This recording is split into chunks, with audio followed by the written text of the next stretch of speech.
bahwa Firdaus itu di bumi. Enggak. Oh iya. Salah. Firdaus itu di surga. Karena dia menyamakan Firdaus dengan Taman Eden. Ya, bukan. Jadi mereka di satu tempat ya. Terus ini Yesus dengan pejak di sampingnya seperti itu. Oke. Ya. Lanjut. Ini dari tadi saya lupa record lagi, kacau. Udah 1 jam lebih. Ya. Tapi nggak apa-apa. Kita baru sampai pasal 10 ayat 4. Nah, jadi Anda belum kehilangan banyak. Yang lagi nonton lewat YouTube. Kita baru 4 ayat. Sudah 1 jam. Kemudian sampai mana nih? Disuruh cari Simon Petrus. Ya. Lalu kemudian di Yope, di tempat Petrus ya. Lalu di sini ada cerita bahwa Petrus lagi doa, dia lapar, lalu kemudian Tuhan kasih penglihatan, ada kain yang tergantung pada 4 sudutnya, lalu kemudian di dalamnya itu ada isi berbagai binatang berkaki 4, binatang menjalar dan burung, lalu kemudian disuruh makan, sembelih dan makan. Petrus bilang, tidak, Tuhan, tidak, sebab aku belum pernah makan sesuatu yang haram dan yang tidak tahir. Oke. Lalu kemudian Tuhan bilang, apa yang dinyatakan halal oleh Allah tidak boleh engkau nyatakan haram. Ini sampai 3 kali. Apa artinya? Ini sebenarnya Tuhan Yesus kan udah pernah bilang di dalam Markus pasal 7 ayat 19 itu, ya, yang menajiskan orang itu bukan apa yang masuk ke dalam mulutnya, tapi apa yang keluar. Ya, yang masuk ke dalam mulut itu akan keluar lagi di jamban. Tetapi yang keluar dari dalam hati orang itu yang menajiskan. Nah, jadi kita sekarang mendapatkan istilah ini ya, halal lalu haram atau najis.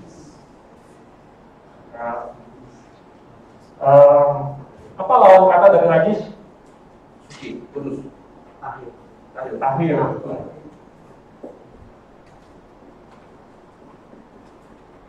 Ya, yang halal atau yang tahir ini melambangkan sesuatu. Yang haram atau yang najis ini juga melambangkan sesuatu. Di dalam perjanjian lama ini dipakai oleh Tuhan untuk mengajarkan suatu prinsip. Sebenarnya semua simbologi di perjanjian lama dan di perjanjian baru itu mengajarkan suatu prinsip. Ya. Jadi ini mengajarkan prinsip apa? Kita mendapatkan sedikit petunjuk dari kata-kata Tuhan Yesus. Bahwa yang bikin orang najis itu apa? Apa yang keluar dari hati ya? Yang keluar dari hati. Apa sih yang keluar dari hati yang najis? Sesungguhnya ini sebenarnya adalah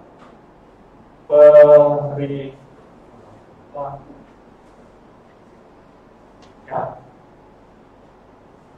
lebih spesifik lagi,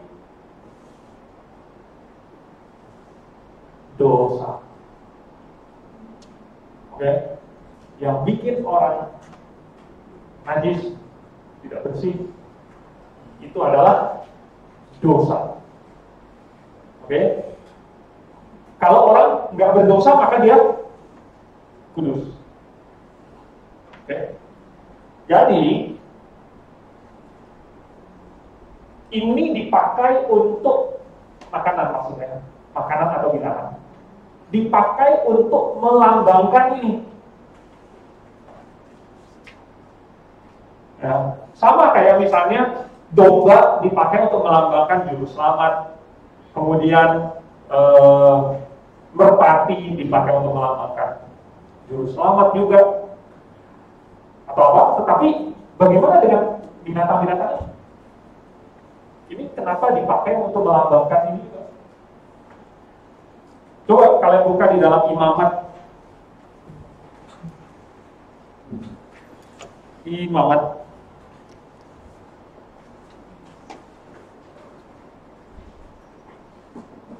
pasal yang ke-11. Di situ ada peraturan-peraturan tentang binatang yang halal dan yang haram.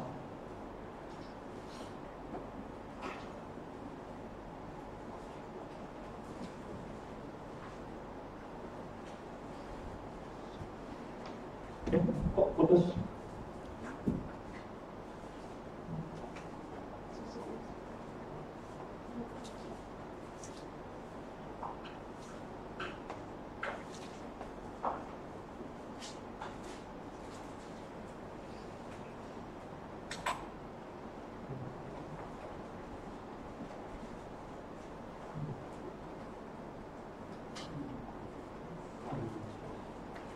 Oke, lanjut dulu. Kalian udah baca belum? Di Imamat pasal 11. Jadi ada macam-macam. Kalau binatang yang berkaki 4, katanya dia merupakan halal kalau berkuku belah dan memamah biak. Nah, ini boleh kamu makan. Lalu yang nggak boleh itu kalau tidak memamah biak atau tidak berkuku belah. Ya. Jadi dari yang binatang kaki 4, binatang kaki 4 itu harus kuku belah dan memamah biak. Nah, kenapa Tuhan pilih binatang kayak gini? Untuk melambangkan kudus, melambangkan tahir. Terus terang, ini kita cuma menafsirkan saja. Ya, nanti sampai di surga tentu kita tanya sama Tuhan penafsiran kita benar apa enggak. Jadi ada macam-macam penafsiran. Kalau saya sendiri menafsirkan bahwa ini berhubungan dengan makanan atau lifestyle dari binatang ini yang melambangkan dua hal ini, ya, melambangkan ini atau melambangkan perilaku kudus.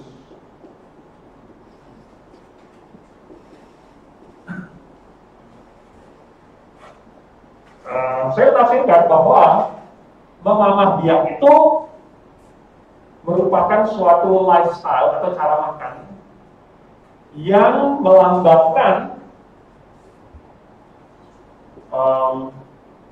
mencerna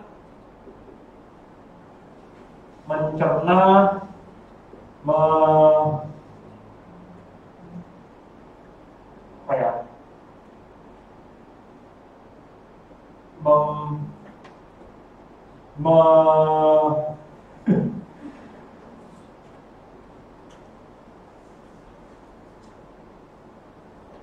karena mencerna dalam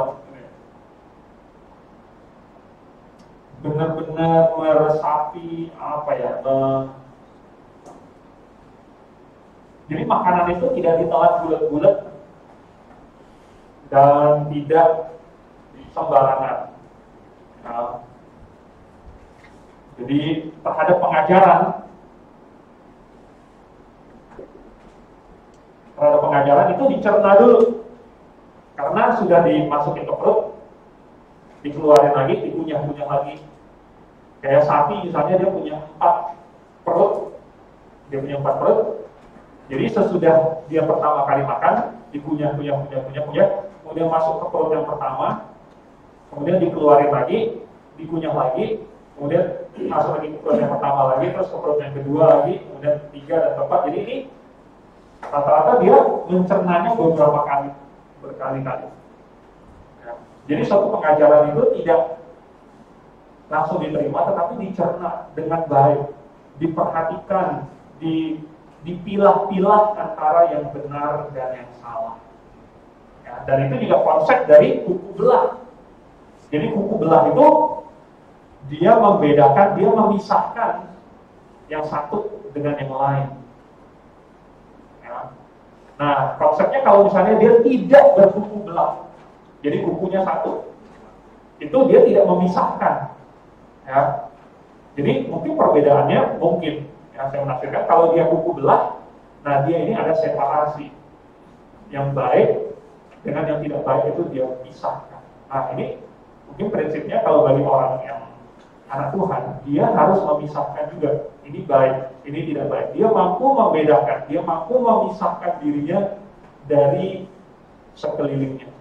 Nah ingat bahwa di Imamat pasal 11 ini konteksnya adalah Tuhan barusan memperingatkan orang Israel, jangan kamu seperti orang Kanaan yang negerinya kamu tempati.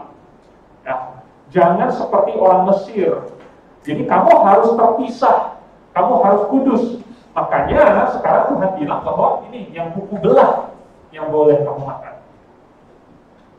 Oke. Jadi kamu harus terpisah, kamu punya separasi, kamu bisa membedakan yang benar dari yang tidak benar, yang baik dari yang tidak baik. Oke, sama Mama dia artinya suatu pengajaran atau kehidupan seseorang itu mencerna pengajaran ya, dengan baik. Nah, ada kasih contoh yang kukunya belah, tapi tidak memamah dia, kayak misalnya babi. Nah, ya, nggak boleh katanya. Memang kukunya belah, tapi dia nggak memamah dia. Gitu.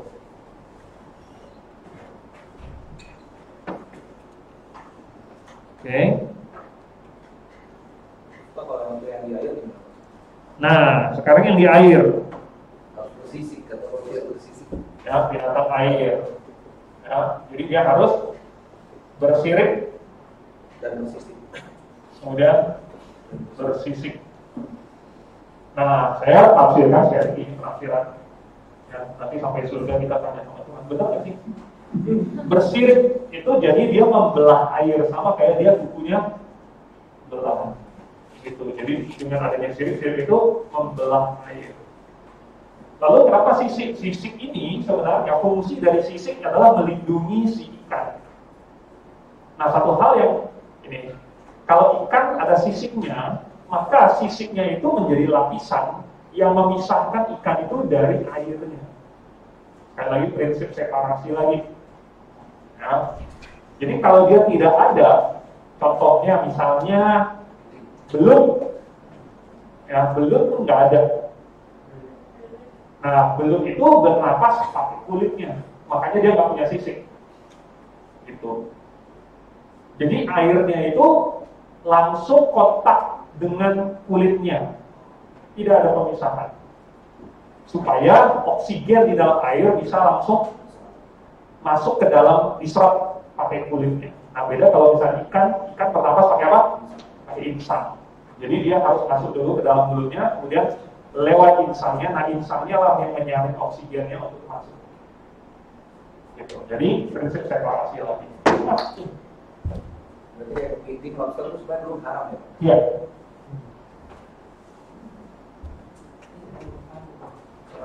Nggak tahu deh. Ya.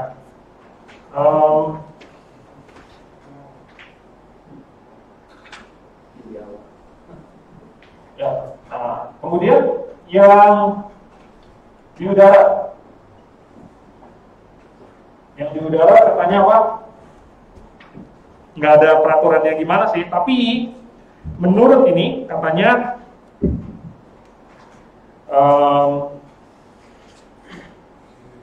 Raja Wali, ya, Wali, kering janggut, iya, elang laut, elang merah, ini rata-rata yang elang-elang ini. Kalau dalam bahasa Inggris kita bandingin sama yang bahasa Inggris ya, supaya ngerti. Soalnya saya juga nggak tahu kering janggut itu apa. Kalau dalam bahasa Inggris bilangnya adalah eagle ossiferous prey. Ini adalah keluarganya elang. Kemudian ayat 14 katanya vulture. Vulture itu adalah di sini terjemahnya elang merah, elang hitam. Vulture itu adalah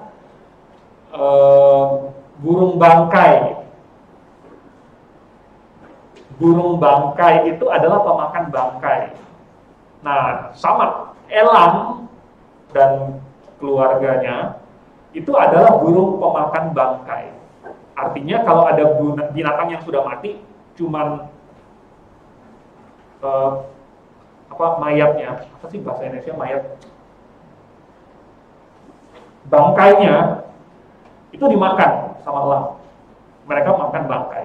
Nah, itu melambangkan ini karena makan sesuatu yang udah mati, ya, yang udah membusuk. Jadi itu melambangkan perilaku dosa. Jadi Tuhan bilang apa?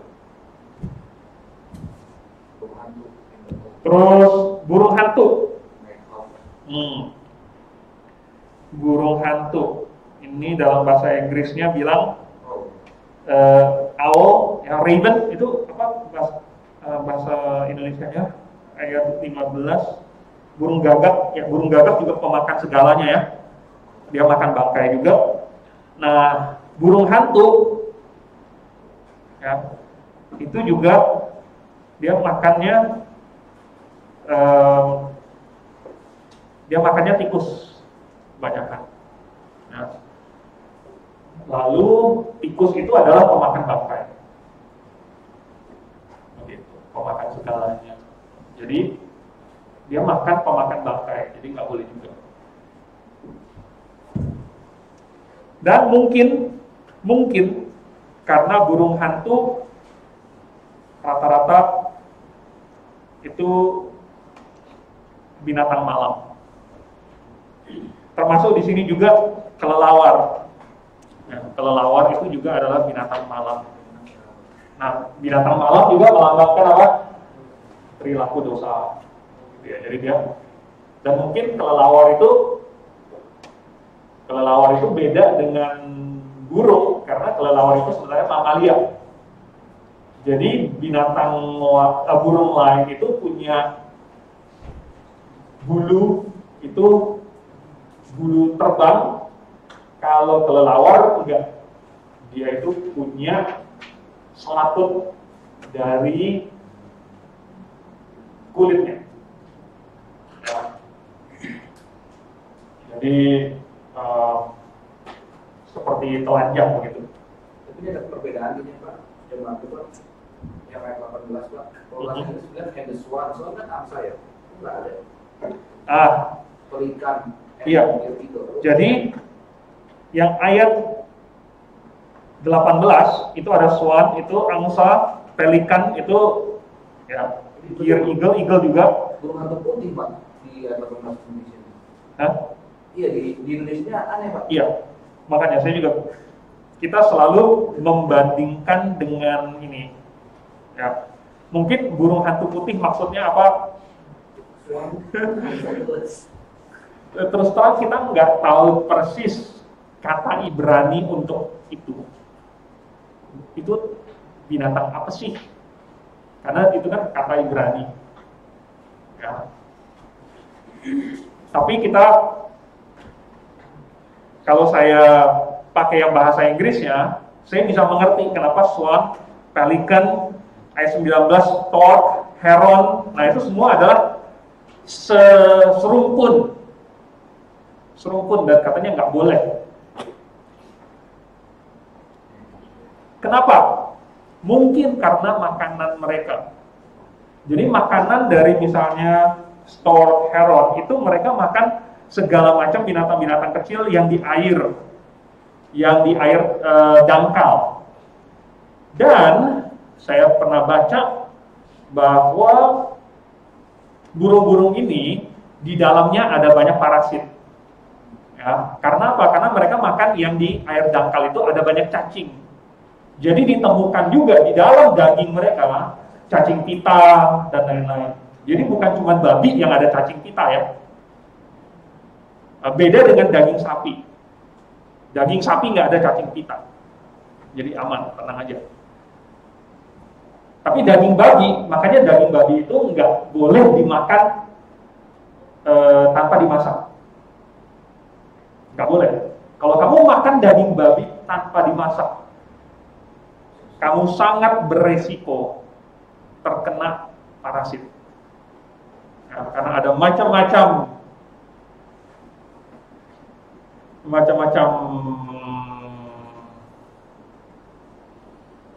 parasit ya, di dalam dagingnya babi.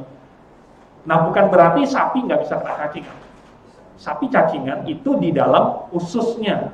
Jadi kalau kamu nggak makan jeroannya, aman. Tapi kalau babi, cacingnya itu ada di dalam dagingnya. Ya. Jadi kalau kamu belek itu daging babi yang terinvestasi cacing-cacing, kamu bisa kepotong beberapa cacingnya. Ya, telur-telurnya itu ada di dalam dagingnya, bukan di ususnya. Ya, beda dengan yang sapi. Nah, demikian juga dengan burung-burung ini, gitu. Karena mereka makan kayak kerang-kerang, siput-siput, ya, binatang-binatang air. Nah, itu biasa ada parasitnya. Itu sebenarnya buat kehigienisan juga bisa. Iya, ya bisa juga. Sama juga, makanya Tuhan dulu pakai babi karena babi makannya jorok dan itu melambangkan ini.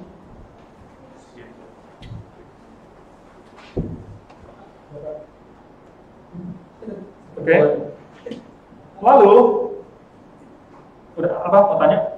Ini kan berhubungan dengan tema kami bahas budaya di nama dengan kata fokus pada eksplorasi. Ya terserah. Ada sistem tanya mengenai indikator ini. Kan tadi penjelasan Bapak ada beberapa binatang yang disingkan gambaran dari dosa ya, gambaran dari dosa.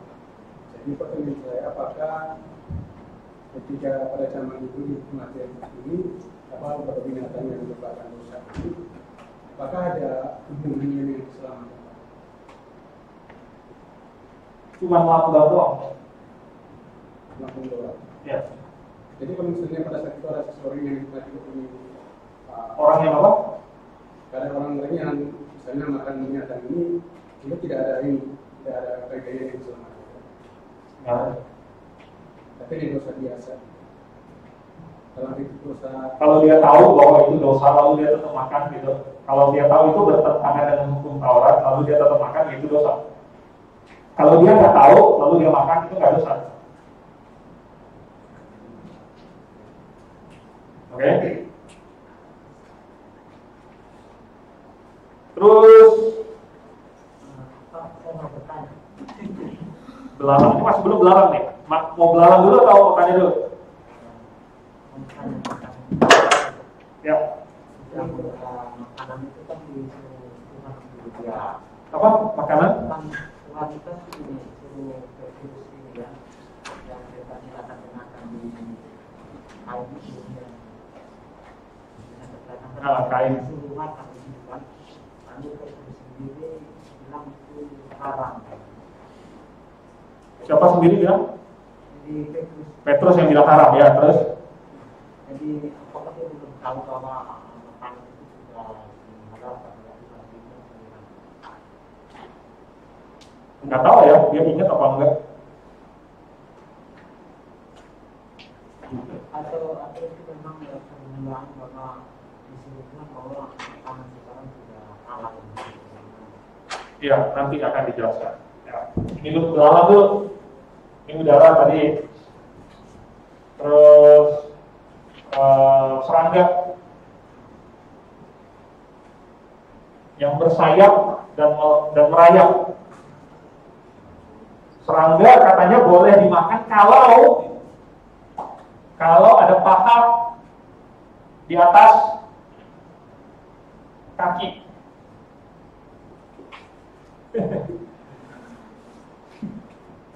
Kalau ada paha di atas kaki. Ini di ayat berapa sih itu?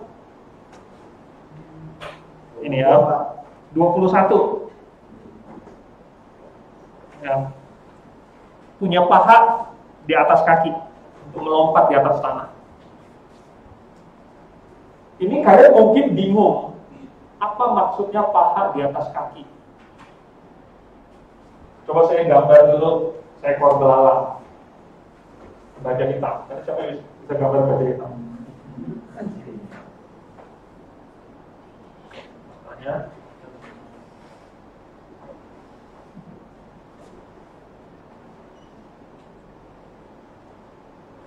Kira-kira ini.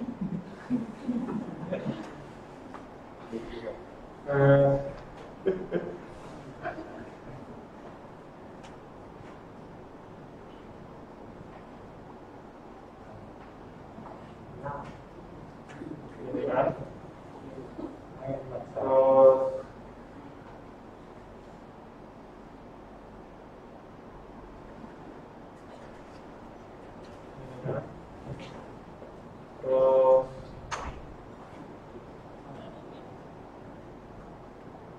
gini.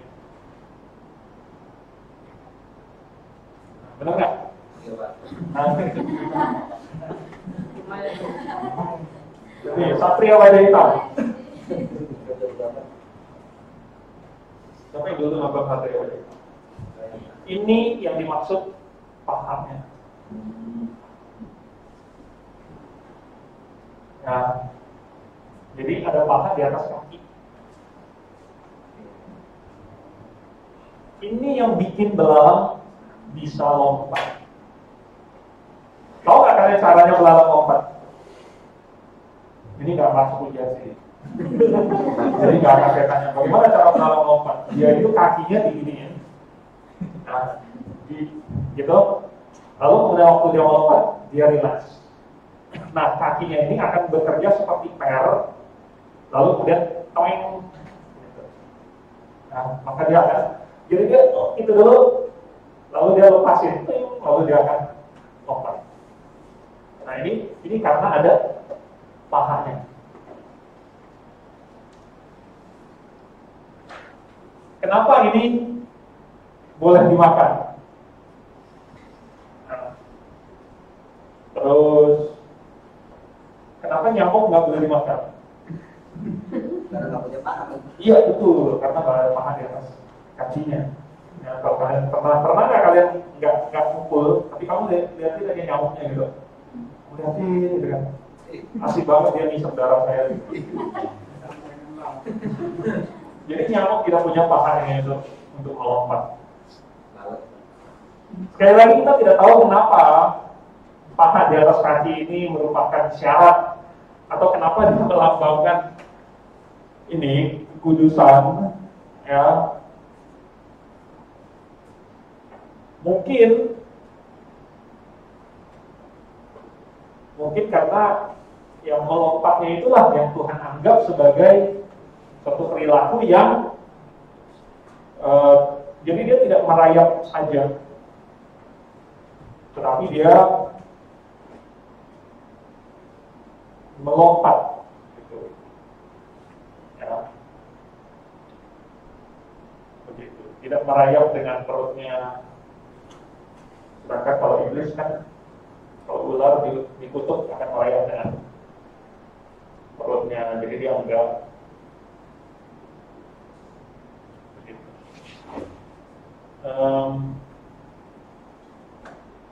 Ya, menurut Tuhan ini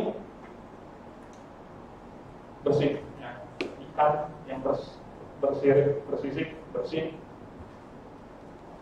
Persisnya kenapa kita hanya menafsirkan saja. Kalian juga boleh menafsirkan sendiri asal sesuatu yang masuk akal dan ada prinsipnya di dalam Alkitab. Ya. Jadi kalau saya melihatnya berdasarkan ini perilakunya. Oh, makanannya misalnya bagaimana, gaya hidupnya misalnya yang ini, oh dia masuk malam nih, malam hari, ini malam hari, malam, maka dia nggak boleh dia malam makan dosa, ya, makan bangkai, makanannya ya melambangkan dosa, gitu. Jadi ini hal-hal yang Tuhan pakai untuk jadi lambang, cuma lambang. Nah, waktu Tuhan Yesus bilang sama orang Farisi, di Markus pasal 7 ayat berapa? 16 ya. Mulai dari ayat berapa tuh?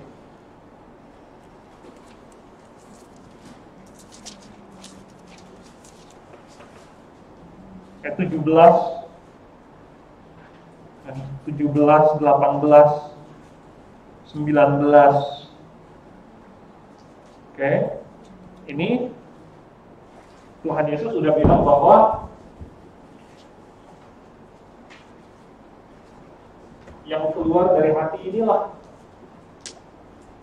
yang menajiskan, bukan yang masuk ke dalam mulut. Jadi semua yang Tuhan bikin itu semuanya sudah jadi halal. Ini harus kita mengerti sebagai bagian dari dispensasi yang baru di dalam Yohanes pasal 4 21 sampai 23, bahwa sekarang orang menyembah Tuhan dalam roh dan kebenaran. Nah, jadi menyembah Tuhan bukan lagi pakai ini, pakai lambangnya, bahwa kamu mesti menjaga diri kamu tetap akhir, baru itu berkenan kepada Tuhan. Tidak. Jadi sekarang orang menjaga dirinya kudus adalah dalam hatinya. Hatinya yang penting. Buat apa kamu jaga diri kamu tetap akhir, tetapi dalam hati kamu ngumpet, marah-marah, kamu benci Tuhan, kamu benci saudara kamu, hati kamu busuk, nggak ada gunanya badan kamu akhir. Gitu, ya. Jadi ini sudah dispensasi yang baru di mana manusia berkenan kepada Tuhan bukan lagi pakai lambang. Ini ibadah simbolik.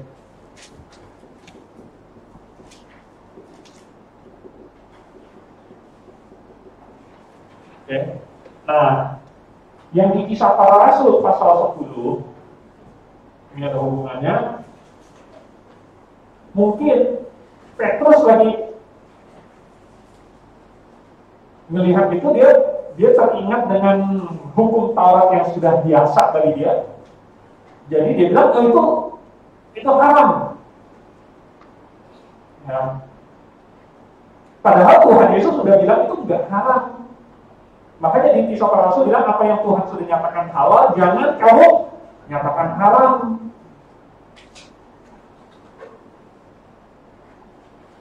Jadi Tuhan mau menekankan lagi bahwa ini sekarang sudah zaman baru. Berarti kalau sudah zaman baru, ini ada banyak konsekuensi loh. Ya. Sekarang yang penopang dan dasar kebenaran bukan lagi Israel, ya, bukan lagi Israel. Kemudian apa? Sekarang sudah zamannya jemaat lokal. Oke. Zamannya jemaat. Dan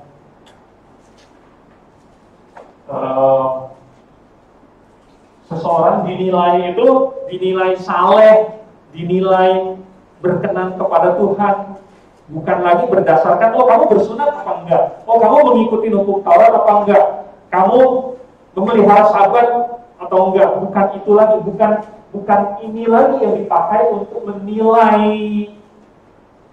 kerohanian seseorang. Tetapi sekarang apanya? Iman. Iya, hati. Ya, iman. Nah, kita kan nggak bisa melihat hati orang ya. Kita nggak bisa melihat iman seseorang. Berarti ini harus, tapi ini hakikatnya. Ya, ini hakikatnya. Berarti nanti memang harus ada perbuatan Tetapi yang hakikatnya ini, hati dan iman seseorang yang dimakan. Nah, kenapa Tuhan kasih tahu semua ini kepada si Petrus? Karena sebentar lagi akan datang 3 orang dari Kaisarea yang mencari dia, lalu kemudian mau bawa dia masuk ke dalam rumah seorang Yunani. Padahal kalau di dalam Perjanjian Lama, orang Yahudi itu nggak boleh masuk ke dalam rumah non-Yahudi. Ya, ini prinsip separasi lagi. Jadi sebenarnya prinsip separasi nggak boleh masuk ke dalam, nggak boleh makan sama-sama dengan orang non-Yahudi. Itu sebenarnya ini separasi, cuma bukunya doa ini segala macam harus memisahkan dari dosa. Itu adalah prinsip yang sama dengan ini prinsipnya. Nah sekarang Tuhan mau kasih tahu juga bahwa kamu jangan pakai prinsip yang udah kuno ini, sehingga kamu nggak masuk ke dalam rumahnya Cornelius. Ya, jangan kamu menseparasi si Cornelius hanya berdasarkan Yahudi non-Yahudi, karena itu tipe yang sudah kuno ini tipenya. Sekarang sudah tipe yang baru. Begitu. Nah, ini kan seperti ini Pak, menjelaskan sesuatu antara yang tadinya najis karena dia bukan Yahudi, gitu ya Pak, dengan sistem makanan ini kan Pak. Yang jadi pertanyaan saya kan, kalau misalkan dari penjelasan ini kan jelas ya Pak, apa ya, haram dan yang halal gitu dari makanan hewan-hewan ini gitu ya Pak. Tapi bagaimana dengan yang diharamkan juga seperti tidak boleh makan darah gitu Pak? Nah itu bagaimana Pak? Itu kan apakah berkaitan atau tidak? Karena kan sebenarnya memang di dalam Perjanjian Baru tidak pernah lagi disebutkan tentang tidak boleh makan darah. Tapi pertanyaan saya itu bagaimana Pak? Apakah itu juga sama berarti kita karena dikatakan dalam Matius, dalam ayat ini di dalam kisah Paulus ini, apakah berarti kita sekarang dulu boleh makan darah? Jadi sebagian dari peraturan-peraturan ini memiliki nilai medis, artinya membawa manfaat secara medis. Misalnya jangan makan babi. Kenapa? Karena kalau zaman dulu orang nggak tahu ada parasit, lalu yang makan aja, lalu kemudian akhirnya parasit itu masuk ke dalam tubuh manusia. Jadi Tuhan memberikan peraturan-peraturan seperti ini demi kebaikan manusia secara jasmania. Ya, ada peraturan-peraturan yang lain seperti misalnya kalau kamu buang hajat harus kamu gali dulu lubang, lalu kemudian sesudahnya kamu tutup lagi. Ya, jadi ada nilai untuk jasmani manusia gitu. Walaupun peraturan-peraturan ini Tuhan pakai untuk melambangkan juga bahwa misalnya kalau buang hajat itu, kotoran itu ya sama kayak misalnya Tuhan mengambil kotoran kita lalu kemudian dibuang gitu loh. Ya. Peraturan-peraturan seperti itu ada 2 fungsi. Jadi ada fungsi simbolistis dan ada fungsi kebersihankah, kesehatankah, dan lain sebagainya. Ya. Padahal sebenarnya kayak misalnya babi gitu ya, babi sehat nggak? Makan babi sehat? Sehat. Ya, asal kamu masak dengan baik. Jadi jangan takut. Ya, habis ini saya mau makan babi ya. Ya udah apa-apa buat saya deh. Tapi harus dimasak sampai matang. Itu aja. Gitu. Jadi misalnya jangan minum darah. Ya, kenapa kalau menyembelih binatang harus untuk dimakan, harus dengan cara yang tahir. Ya, kalau orang Islam bilangnya apa? Disembelihnya harus syariahnya. Jadi harus dipotong nadi leher, jalan nafas sama apa, terus habis itu miringnya harus ke kiri. Ya pokoknya ada peraturannya deh, saya nggak ingat. Nggak apa ya. Kenapa begitu? Darahnya. Iya, nah kenapa darahnya itu harus dibuang semuanya? Karena darah itu merupakan medium yang sangat bagus untuk bakteri. Jadi kalau binatang tersebut tidak dikuras darahnya, maka darahnya itu akan mengandung banyak bakteri. Ya. Karena kulit binatang kan kotor ya, penuh dengan bakteri. Jadi kalau udah kamu sembelih segala macam lalu kemudian tercemar, maka darahnya akan mengandung bakteri dan itu akan menyebar dengan cepat sekali. Gitu. Nah hari ini kalau kamu potong apa juga darahnya langsung kamu buang. Ya, kalau misalnya kamu berburu apa gitu ya, lalu mau kamu kulitin, itu kamu gantung, lalu kemudian kamu taruh baskom atau apa di bawahnya supaya darahnya itu muncul ke bawah dan habis. Nah, binatang yang darahnya dibuang akan tahan lebih lama sebelum membusuk dibandingin binatang yang kamu bunuh lalu kamu biarin gitu aja, darahnya masih gitu. Jadi ada fungsi itu. Ya, jadi Tuhan nggak mau manusia minum darahnya, sedangkan itu kotor dan sebagainya. Mungkin arti lambang simbolistisnya adalah darah itu melambangkan nyawa. Ya. Jadi kalau misalnya dimakan bersama dengan darahnya itu seolah dimakan hidup-hidup, seolah yang dimakan hidup-hidup. Nah itu selain tidak sehat, juga kejam. Ya begitulah. Ya makanya Tuhan gak mau, itu lambang dari kehidupan. Kamu minum kehidupan. Padahal enggak, kamu bukan mau minum kehidupannya binatang itu, kamu mau hanya dagingnya saja, nutrisinya. Ya. Begitu. Jadi relevansi nggak Pak kalau misalkan satu-satu? Jadi apa? Relevansi atau tidak larangan dan Ya, tidak relevan. Tidak relevan. Ya, jadi darah itu pun sesungguhnya kalau dia steril, dan darah kita sekarang ini ya steril ya. Kalau di dalam darah Anda sekarang ada bakteri, itu artinya Anda lagi sakit. Maka dokter punya satu istilah, kalau misalnya ada bakteri di dalam darah, itu namanya sepsis. Kalau bakterinya kebanyakan di dalam darah, itu bisa mengakibatkan kematian. Ya, karena akan terjadi shock di dalam sistem tubuh kita, namanya sepsis shock. Maka tubuh kita akan shutdown karena terlalu banyak bakteri di dalamnya. Jadi sebenarnya darah itu steril kalau masih di dalam. Kalau kamu minum darah kamu, boleh nggak misalnya nggak sengaja gitu ya, nggak sengaja kamu keminum darah gitu, nggak apa-apa, jangan takut. Atau misalnya kalau di dalam masakan gitu, masih ada darahnya nih, masih merah-merah gitu, jangan terlalu takut gimana juga, gitu ya. Dan kadang-kadang masakan pun kamu lihat nih, kok ayam ini masih ada merah-merahnya, bukan berarti nggak matang. Bisa jadi sih nggak matang, tapi belum tentu. Ya, bisa aja memang darahnya kebetulan nggak kebuang, lalu masih ada sedikit di situ, nggak apa-apa dimakan, nggak apa-apa, ya tidak apa-apa, makan aja,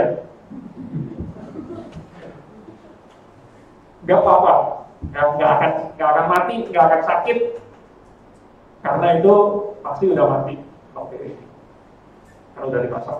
Ya, kecuali kamu ayamnya nggak dimasak, ayam nggak dimasak. Kalau ikan nggak dimasak, kenapa rasanya nggak apa-apa? Ya, kalau ikan nggak dimasak, karena jenis dagingnya beda.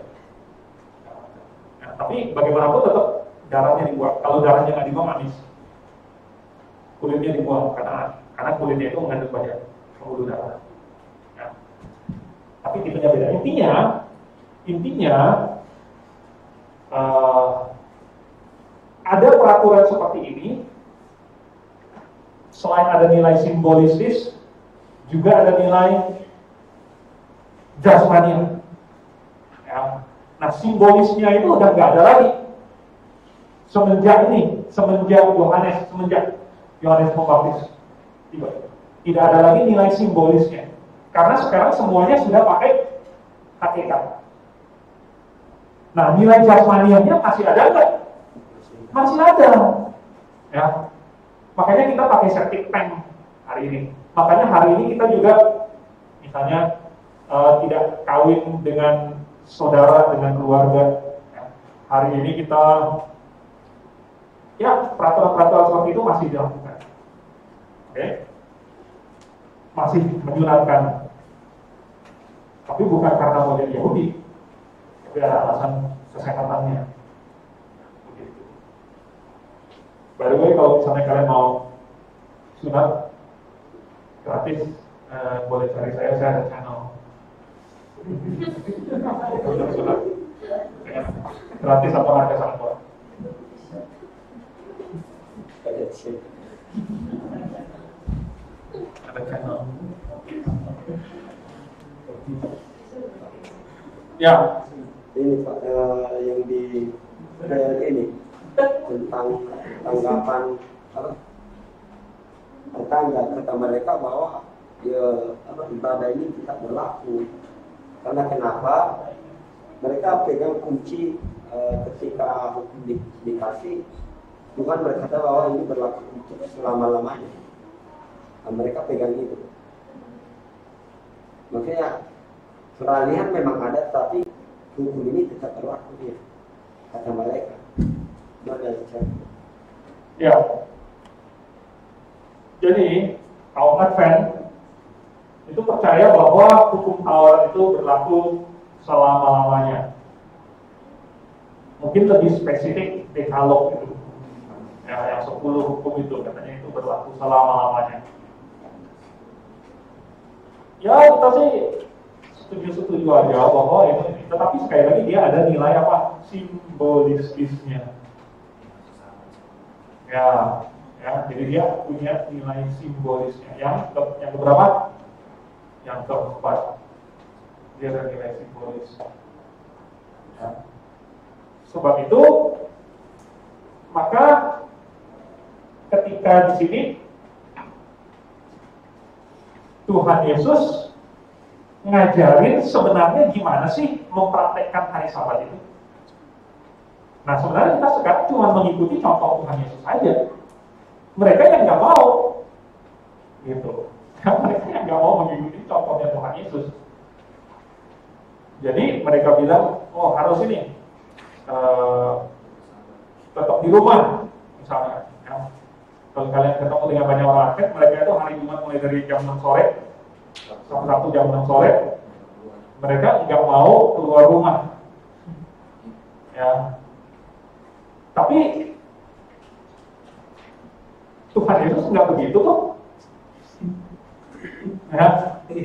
Tuhan Yesus malah jalan-jalan, menyembuhkan orang, mengajar segala macam. Itu kerja nggak? Ngajar, nyembuhin orang. Kerja, makanya Tuhan Yesus sampai mau dibunuh sama orang Farisi persis karena itu, karena Yesus bekerja pada hari Sabat. Gitu. Mereka merevisinya begini Pak, artinya ya kalau jadi sebetulnya ada pembaruan di perjanjian baru. Yesus sudah begitu, maksudnya kalau untuk melakukan hal yang baik di Sabat dibenarkan, boleh. Nah, kalau gitu boleh nggak kerja untuk hal yang baik? Bagi mereka boleh.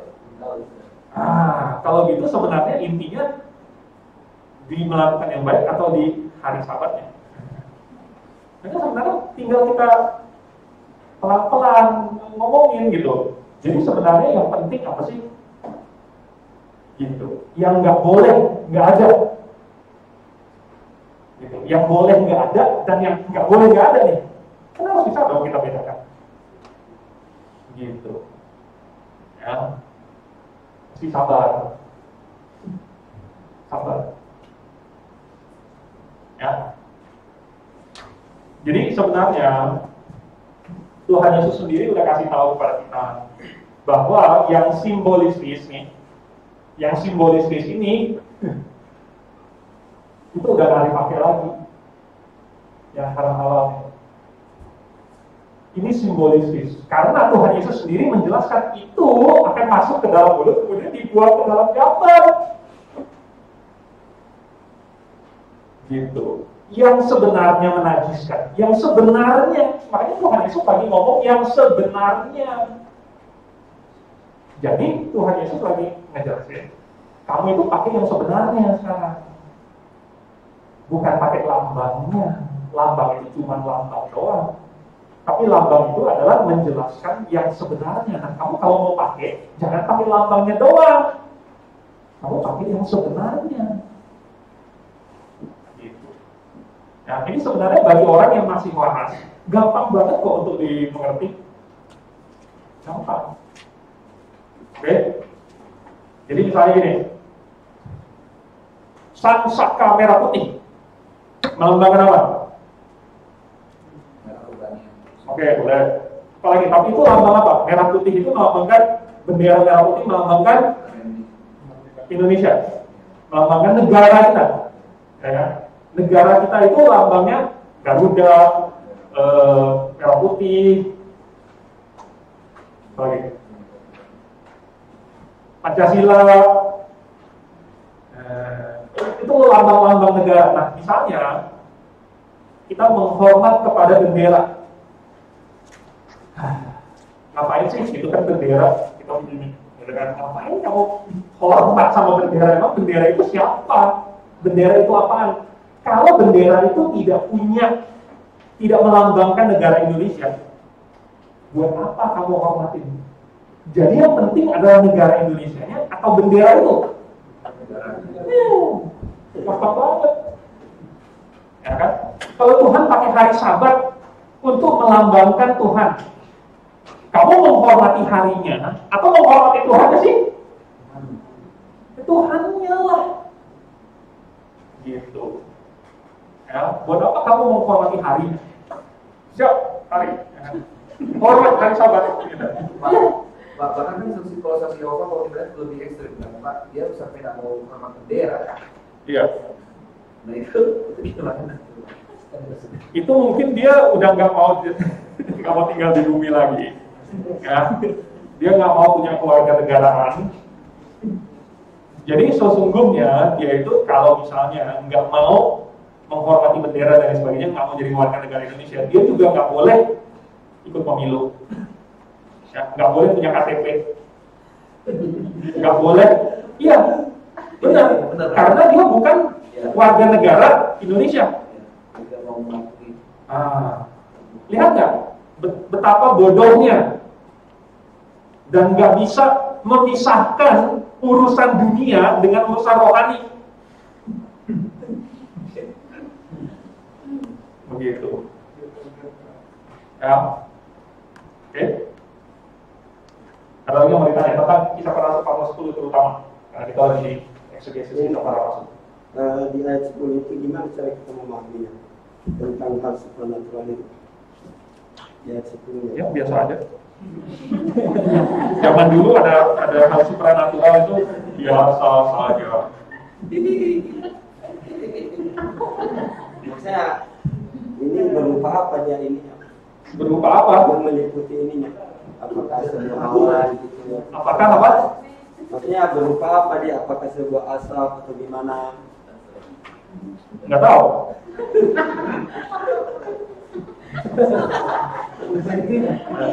Jadi asap. Tidak tahu. Tidak dikasih tahu. Ya. Ini Pak. Bentar. Kenapa? Saya mau bertanya tentang Kisah pasal 10 ayat 40 itu. Ayat 40. Ya. Tentang Yesus itu telah dibangkitkan Allah pada hari yang ketiga. Dalam Kisah para Rasul pasal 10 ayat yang ke-40 ini, Yesus bangkit pada hari yang ketiga. Sedangkan di Korintus ada yang menjelaskan juga bangkit pada hari yang ketiga, dan di dalam Markus pasal 8 ayat 31 itu dijelaskan Yesus bangkit sesudah hari ketiga. Berarti bukan dibangkitkan pada hari yang ketiga, berarti bangkit pada hari yang keempat. Bagaimana menjelaskan? Jadi pada hari yang ketiga dan sesudah hari yang ketiga itu sama. Maksudnya Pak, gimana Pak? Saya belum tahu Pak. Itu sama. Itu adalah dua istilah untuk pengertian yang sama. Makanya saya bilang, dulu ini saya sudah pernah jelasin. Kita baca sama-sama pada hitungan yang ketiga. 1, 2, itu udah kamu baca. Orang bilang apa? Belum. Tunggu 3 dulu dong, kan pada hitungan yang ketiga. Tapi kamu bilang, tapi kan 1, 2, baca dong. 1, 2, 3 pada hitungan yang ketiga. Maksudnya apa? 1, 2, 3 baru. Berarti sesudah hitungan ketiga dong. Ya sama pada hitungan yang ketiga dan sesudah hitungan yang ketiga sama nggak? Sama. Kan di ayat Markus itu kan pasal 8 ayat yang ke. Iya, sama. Sama sekali Pak. Sama. Lalu dibunuh dan dibangkit.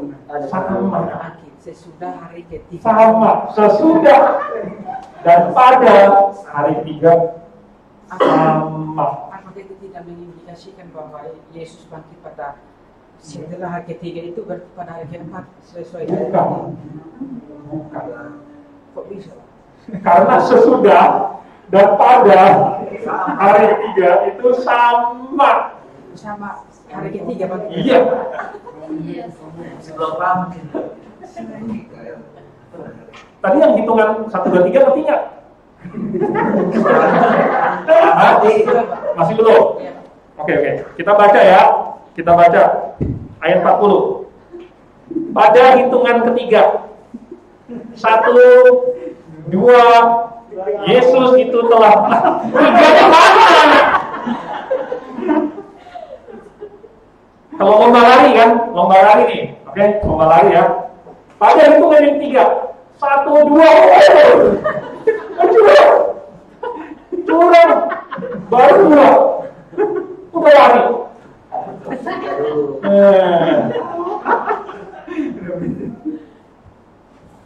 Ngerti nggak? Jadi pada hitungan yang ketiga sama dengan sesudah hitungan yang ketiga.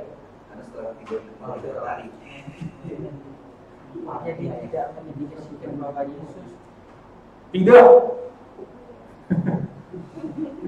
tidak mengindikasikan Yesus bangkit sesudah atau pada hari keempat. Enggak. kan sesudah 3 hari. Iya. Sekarang itu larinya pas keberapa? Kamu hitungnya pas, kamu larinya pas sesudah hitungan keberapa? Bukan, saya tidak mempersalahkan itu ya. Enggak, iya makanya istilah itu sama. Ilustrasi itu sama. Istilah sesudah sama pada. Sama. Kalau lagi ngitung itu sama.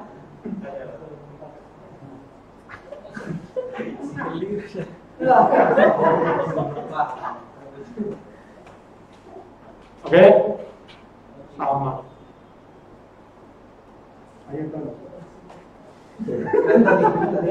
Pak, ini Pak, tentang Petrus pasal ayat 14 ini Pak. Ini pernyataan Petrus ini aplikasi yang dilakukannya ketika yang sudah mengikuti Yesus atau sebelum Pak. Maksudnya yang diakui di bawah ia tidak pernah mencari ini. Yang ayat 14 itu. Ya seumur hidupnya maksudnya. Maksudnya sebelum ia mengikuti Yesus atau Sampai saat itu. Ya sampai saat itu. Tapi Pak, kalau mau dibilang begitu, kenapa dia kan di sini bahwa dilihat terusnya dia tinggal di penyamak kulit. Nah, katanya penyamak kulit itu sebenarnya kenapa dia nggak pernah makan makanan haram itu, tapi kenapa dia tinggal sama dia malah bisa tinggal sama orang Arab? Iya betul. Nah itu apa nggak maksudnya suatu hal yang kontra dari Petrus sendiri? Betul. Jadi sesungguhnya ini buat yang nggak ngerti, penyamak kulit itu adalah yang mengambil kulit dari binatang untuk dijadikan pakaian kah, tas kah, dan barang-barang kulit lain. Jadi binatang yang sudah mati atau binatang yang dibunuh kemudian diambil kulitnya. Nah, biasanya ini berarti dia harus najis. Ya, karena ya megang barang-barang mati dan sebagainya, kulit binatang mati. Padahal itu dilarang di dalam Taurat. Jadi seharusnya penyamak kulit ini kalau dia kerja, maka dia akan najis sampai matahari terbenam. Ya, jadi dia harus cuci badan segala macam, cuci pakaian, lalu najis sampai matahari terbenam. Apakah berarti bahwa penyamak kulit najis sepanjang hari? Belum tentu juga sih. Ya. Juga apakah berarti si penyamak kulit ini nggak bisa punya karyawan gitu yang kerjain yang nggak tahu juga gitu. Yang jelas ya Petrus merasa nggak masalah tinggal di situ. Ya, apakah tempat kerjanya dengan tempat tinggalnya terpisah, kita juga nggak tahu. Ya, jadi saya tidak merasa harus terlalu mengkritik Petrus dalam hal ini. Kalaupun mengkritik itu ya sedikit tidak konsisten saja, begitu. Tetapi kita tidak tahu. Ya. Intinya sebenarnya saya yakin bahwa Petrus mengerti prinsip ini. Petrus sudah ngerti prinsip ini. Makanya dia nggak merasa apa-apa kalau tinggal di rumah penyamak kulit. Jadi dia mengerti bahwa yang penting bukan ini. Hanya saja waktu disuruh makan itu nggak biasa. Ngerti nggak? Kalau misalnya kalian disuruh makan kodok, nah kodok itu menurut hukum Taurat itu najis. Kalau kalian disuruh makan kodok gimana? Siapa yang suka syuting? Nggak suka. Nah, tetapi kalau misalnya orang nggak suka, lalu kemudian disuruh makan, dan dia karena nggak biasa, dia aku nggak mau makan, boleh nggak? Boleh aja sih. Nah, boleh aja, karena dia nggak biasa. Ada orang yang nggak biasa makan babi, nggak biasa, boleh nggak? Ya, boleh aja, buat saya aja, gitu kan? Sini baginya buat saya, gitu. Tetapi harus mengerti bahwa ini nggak berlaku lagi yang haram dan halal ini. Jadi cuma karena nggak biasa. Jadi keceplosan, oh itu haram. Nah, Tuhan Yesus mau bilang sama Petrus bahwa enggak, jangan kamu pakai istilah haram lagi. Ya. Nah, sama dengan juga nanti dia ketemu dengan Cornelius, nih, jangan bilang ini non Yahudi. Gitu. Tetapi apa sekarang? Saudara. Ya Pak, jadi sebenarnya ini memang kelihatan sih Pak, jadinya ya Pak Basu sebenarnya Pak Petrus memang sudah paham konsep itu, makanya dia bilang, Petrus menjawab, tidak Tuhan, tidak, sebab aku belum pernah. Bukan nggak mau ya Pak, dia bilang belum pernah. Artinya memang mungkin dia sungkan karena belum pernah makan gitu kan. Iya. Ya, makanya saya tidak terlalu mengkritik Petrus sebagai pasang. Biasa aja. Ya.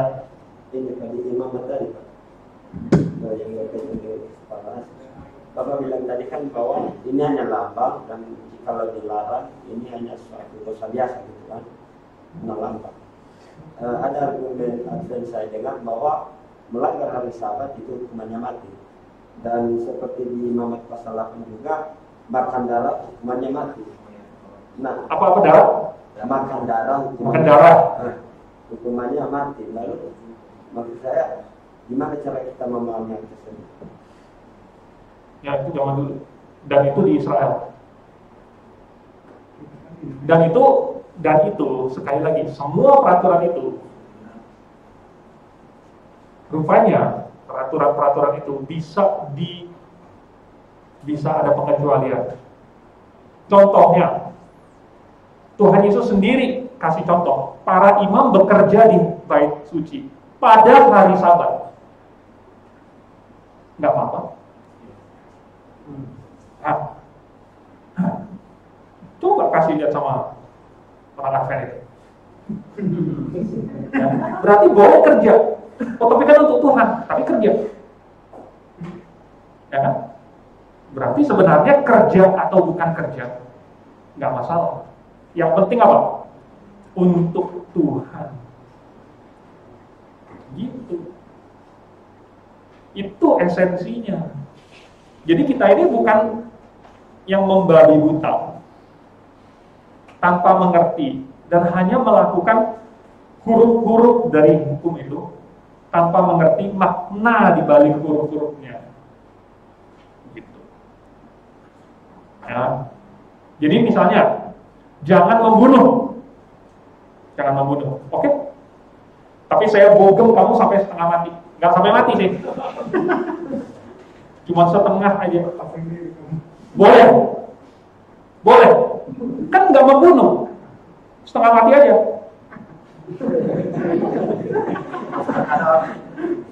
Ya kan? Nah, gitu. Ya. Jadi bukan itu maksudnya. Jangan berzina. Oke, nggak berzina. Tapi hampir berzina.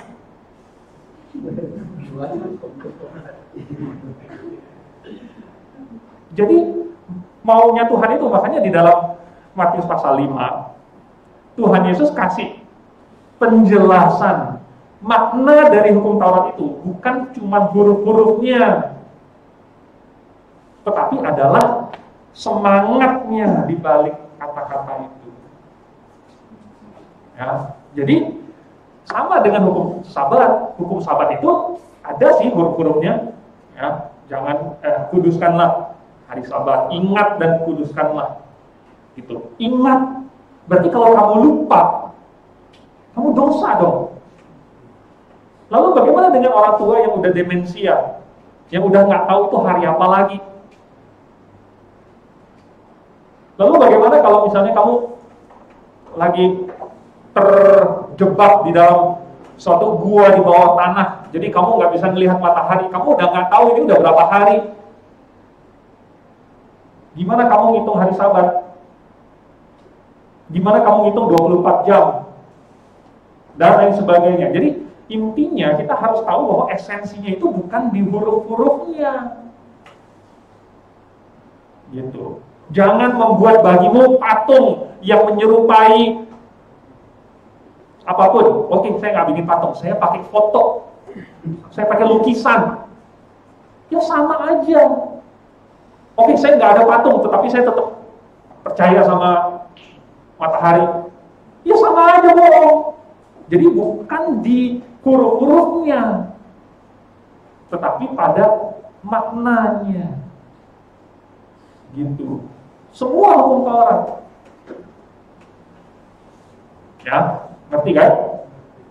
Oke, jadi kita jelasin sama orang Advent itu bukan, ya kita mesti pakai berbagai macam cara gitu ya. Kalau lewat sini mentok, ya kita pakai cara lain. Yang penting sabar. Ya, dengan lemah lembut, dengan kesabaran, dengan kasih, bukan untuk menghancurkan dia. Nih, gue lebih pintar berdebat dari kau, gitu kan?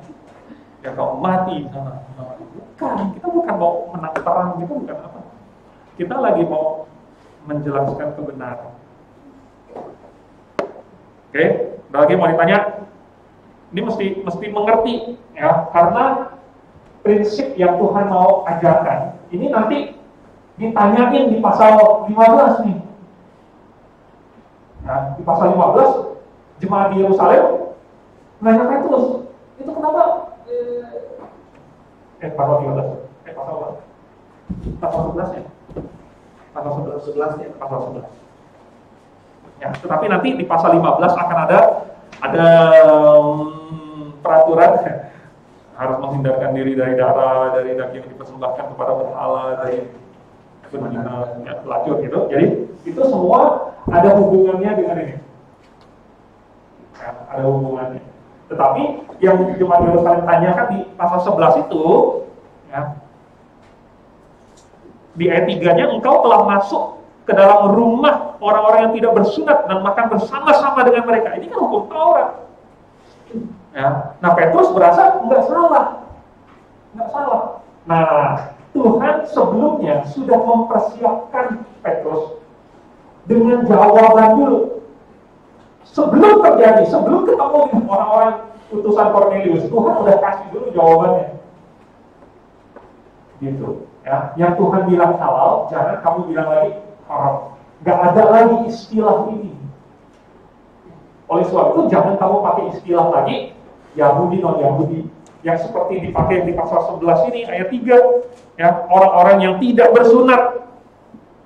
Karena sekarang udah nggak ada bedanya lagi, orang bersunat, orang nggak bersunat, nggak ada bedanya lagi.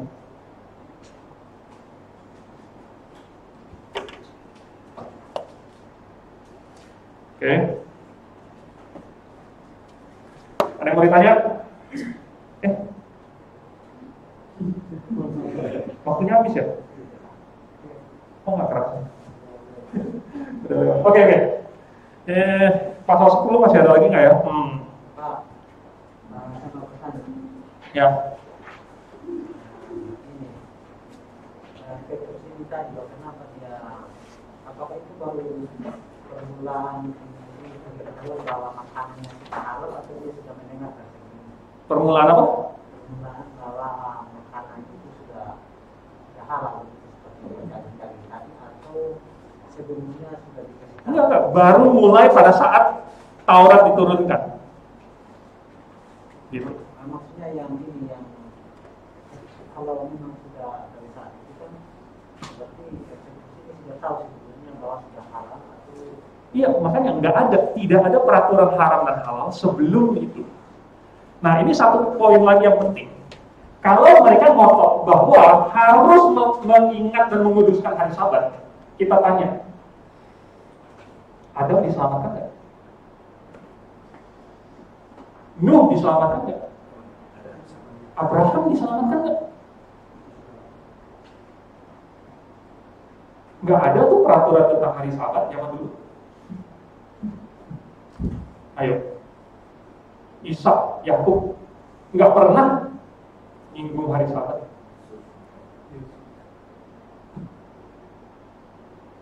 Gitu, ya, tidak ada peraturannya.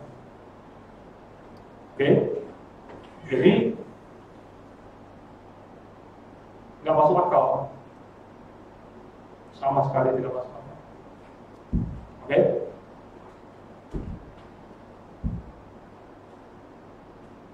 Kayaknya pasal 10 kalian baca sendiri lagi. Yang didiktat segala macam. Kalau misalnya ada pertanyaan minggu depan boleh ditanyakan.